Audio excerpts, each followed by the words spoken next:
When I put my hands on someone's earth chakra, I can get a ton of information there.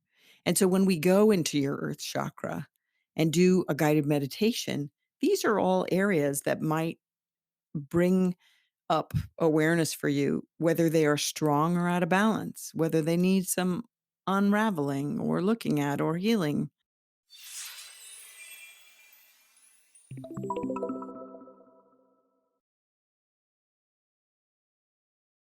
Hello, and welcome to the Constance Messmer Podcast. Thank you so much for tuning in.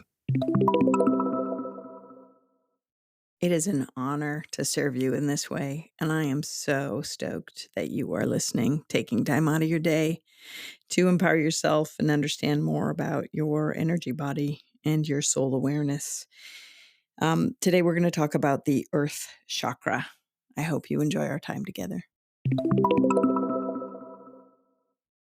Like I had said the last time we got together, the chakras are spiraling energy vortices that run in the body and just beyond in the energy field. And each chakra has specific characteristics particular to themselves. And each one has specific physical attributes, mental attributes, emotional attributes, and spiritual attributes.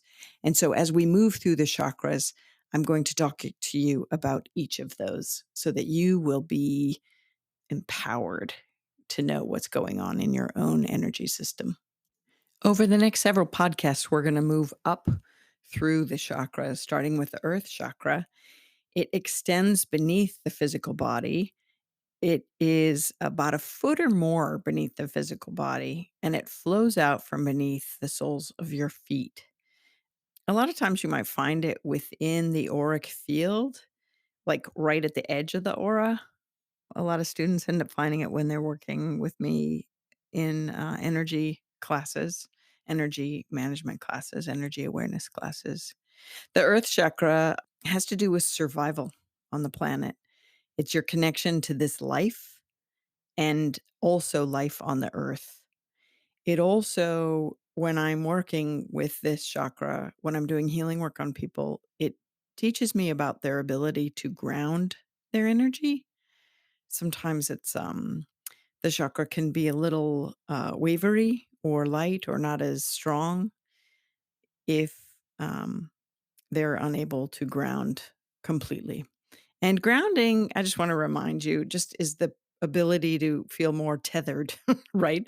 The opposite of which is feeling a little lightheaded, spacey, out of body, more in your, not just in your head, but really not in your body at all. So the earth chakra, sometimes what I do with people is I remind them that if they're feeling ungrounded, is to just sit and hold the soles of their feet. And if they can't hold the bottom, touch the top, if you can't reach like that. So I didn't start teaching this earth chakra until years into my practice. And once I started to, it was very helpful for people. In the physical body, it supports obviously the whole body, the legs, the ankles, the knees, the feet, everything running down the legs really are really empowered by this energy system that is the earth chakra. When considering the mental, emotional, and spiritual aspects of the earth chakra, it really tells me about your connection to your life, literally. Like, do you want to be here? It also tells me about your connection to life on earth, your connection to Mother Earth, to animals, and to plant life, and to the ocean.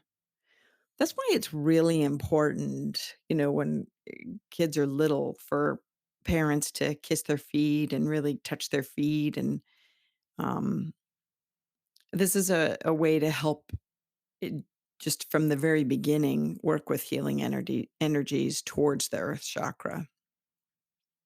It also teaches me if you're feeling that feeling of being grounded in your body, like I said, versus being lightheaded or disconnected from your body. If your earth chakra is not so strong, I can usually run awareness up your being, your body, and tell psychically that you're existing mostly in the mental aspects of the brow chakra, you know, at the forehead. The earth chakra also tells me about safety and security, social law and order. How are you feeling about these things? And again, whether you have the will to live or if you have a fear of being in the world. It also can tell me whether you have the capacity to stand your own ground.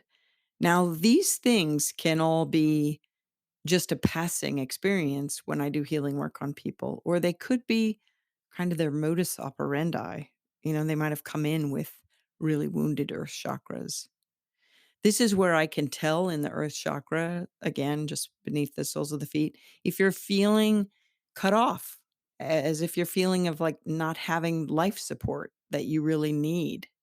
Again, it's shows me your inability to ground your energy, but also the energy of your entire body. It's really important.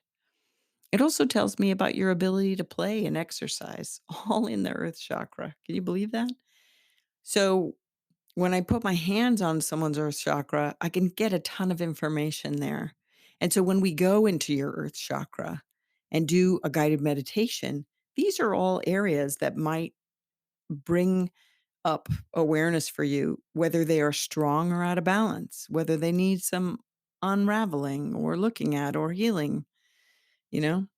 This is why it's also really good to have kids go barefoot in safe situations or people to go barefoot in safe situations, as best you can. Doesn't mean you have to go for long walks unless you can, but standing, power stance, feet apart, grounded, knees bent, really beautiful in your energy, bringing awareness to the soles of your feet. When there's imbalance in these chakras, I usually see sciatica or varicose veins or issues with people's legs and feet on a physical level. I often see poor circulation when there's an imbalance of the earth chakra. And of course, like I said, the desire to be elsewhere or they just want to jump out of their skin. Yeah. So there's been times in my life when I give talks to large groups that I have to take my shoes off and my socks off because the power of energy that flows out my hands and feet is profound and they start sweating with the energy and the light coming out of them. I often wonder, I'm like, I want to see if someone can actually see the light. I've had people see light around me when I'm working large crowds. But anyway, so this is what I have to do. I have to often take my shoes and socks off because the energy's pouring out, right? Conversely, I think I told you that I am detoxing heavy metals and mold, right? This this life is not without its own kind of stuff to deal with. Remember, I was telling you that I've come to learn about being in the body because I'm really good about being in the spirit, but I need to get in the body. And so part of that is dealing with these detoxing issues that I'm going through. And part of my experience is that the soles of my feet are burning when I am in a place that I pick up more mold toxicity or the heavy metals, but mostly the mold. I can't stay in a place that has mold, a home that has mold long because the next day my feet will start burning, right?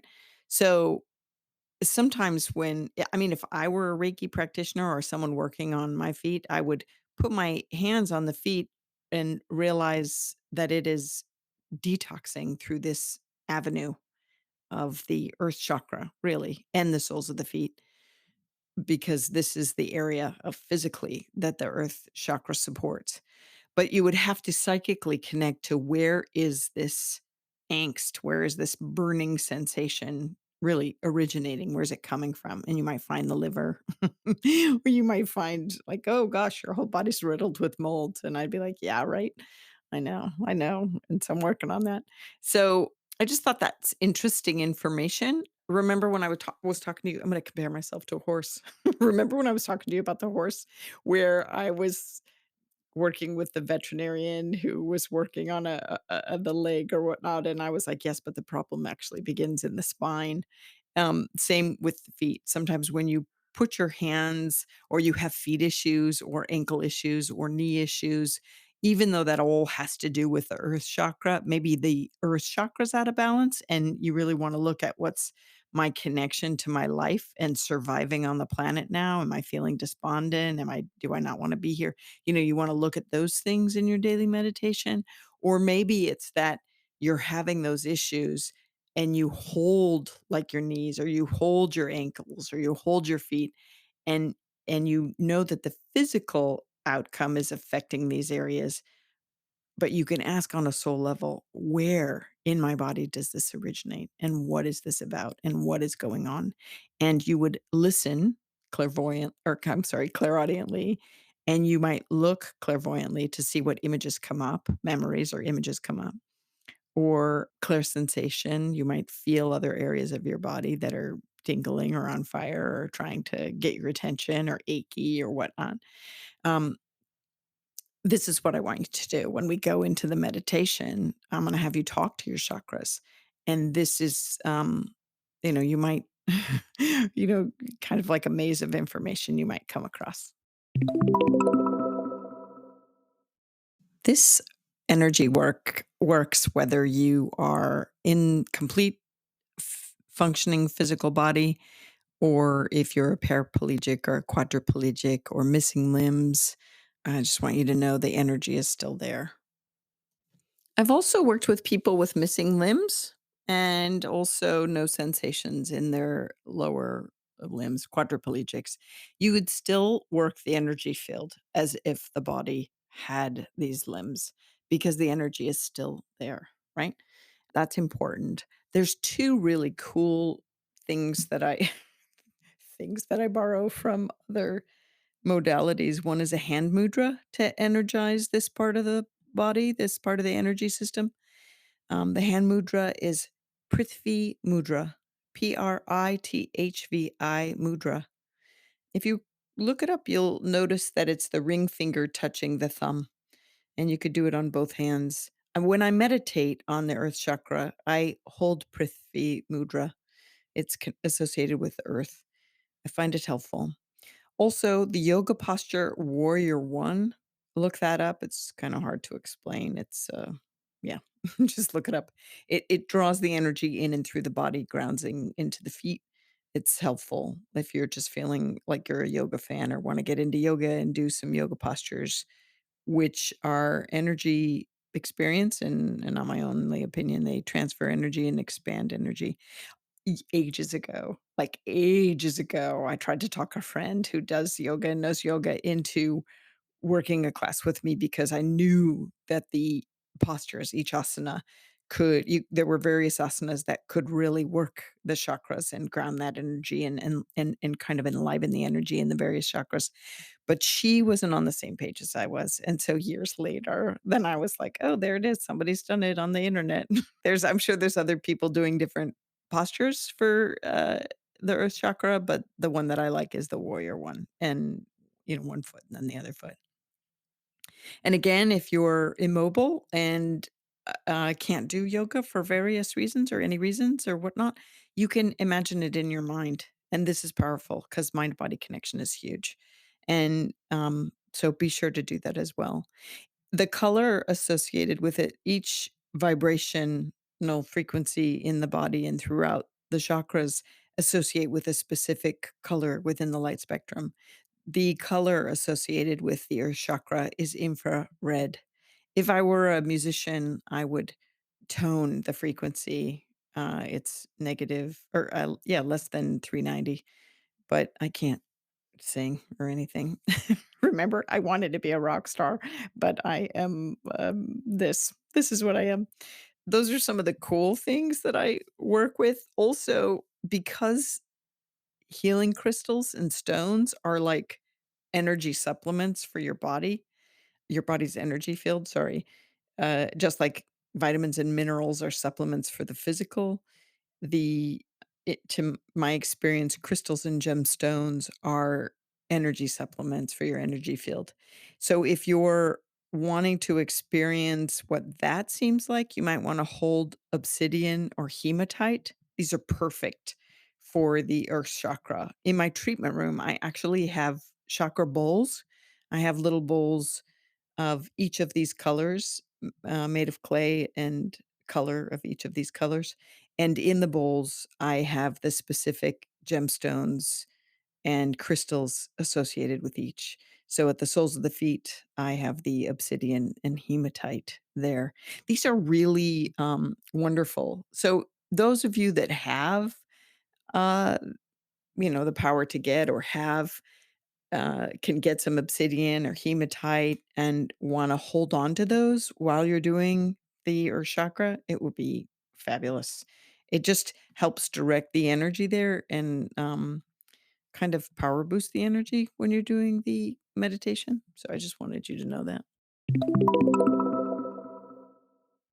2 other ways to run the energy down into your legs and into the soles of your feet are using massage tools and also your own breath. So, with massage, if you could get a hold of one of those foot massages or even just like a back massager thing and just put it to the soles of your feet, this helps run the energy down and really connect it to your bones in your feet. This will be incredibly beneficial. If you find you're wobbly and you're more apt to be in one side of your body than the other. I'm a righty. I'm very right-handed or right dominant, even though I can be ambidextrous and use my left hand for various things and my left foot for, stepping forward and stuff like that. I'm more so in my right body. Um, so it's really beneficial to kinda energize my left side of my body, and I can do this with a massage tool as well as meditation and intention setting, but also sometimes the physical vibration of a massager on the soles of your feet is just bam, helpful, right, really quick. So, again, it's to the bones, really beneficial. The other thing that I mentioned was belly breaths, breathing. Your breath is such an awesome tool. Sometimes people that aren't grounded in their lower body are more, like I said, in their upper realms, in their upper chakras. And they also tend to be shallow breathers. This could be true whether you've experienced trauma in your life or find the body, you're not really connected to your body or uncomfortable in your body or have issues with not really wanting to be on the planet. All of these things or you just recognize that you're a shallow breather. It's important to focus on the breath. So, one exercise would be to put maybe your right hand on your heart and your left hand on your belly and work to breathe moving the hand on your belly up and down, up and down. So, nice deep breaths. This way, the oxygen spreads throughout your body because sometimes when we're not really grounded, we're cold in the hands and feet and our circulation is off. But the oxygen filling up our entire being, then flowing to all these areas will help. This also might help with more soundful sleeping in the evening. Check that out and pay attention to that. I have to be honest with you, when I work with people and I go on their Earth Chakra, it's sometimes really sad, especially when I can pick up survival and, the fact that they don't want to be on the planet. And so I just, kiss your baby's feet, people. Kiss their feet because it's good. Even the top of the top of the feet too. But it's just the Earth Chakra is a beautiful chakra that sometimes my treatment room isn't big enough, right? There are some people that walk the planet so wholeheartedly connected that their Earth Chakra goes deep off their feet, way off their feet. And so when they're walking, it extends deep into the earth. Our energy can be healing or is healing energy. And that's why when I teach Reiki students, I remind them that the chakras out the soles of your feet are also, really putting out the Reiki healing energy. So when you walk on the planet, you don't have to walk barefoot for it, but when you in shoes, you whatever, walk with the intention that you send healing energy to the planet. And also hopefully you'll change habits, any habits or make any changes that actually do healing to the earth too. And when you feel this earth chakra strong, then a lot of times you make some changes in your life so that you can help sustain the earth because everything is connected. and your survival depends on the planet's survival, but you probably know this. So I'm probably preaching to the choir, as they say. But the Earth Chakra is a lot of good information there, and it's important to keep it strong and keep it energized, right? So I thank you for listening to the basic information about this chakra. Hey, Constance Messmer here. I just want to do a shout out of big thanks to all the members. I am so grateful. And all the people dropping in and giving little donations here and there and super thanks and all that stuff. I really appreciate you.